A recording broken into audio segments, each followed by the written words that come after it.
Hi, I'm Clayton Paddison with Furuno Technical Support, and today we're talking about the GP1871 and 1971F combo units.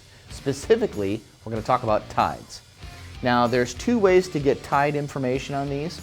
If we go to Home, Tides, this will show us the closest tide station to the vessel. So it's going to go out and it's going to grab the closest one. It'll show us basically what the tide station is, the current date and time, which we can choose a different date to set as a starting point.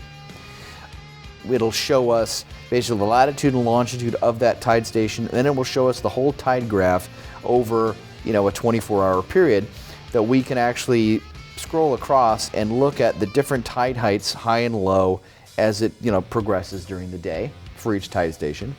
Now, if we want to look at a specific tide station of our choice, not so much the closest one, we can actually do that from the map screen. So if we go back to the chart plotter, now I'm going to pick this tide station right here. So I'm going to touch on that tide station and select Show Graph. And then it's going to take me to that specific tide station's tide information, which I can do all the same things with.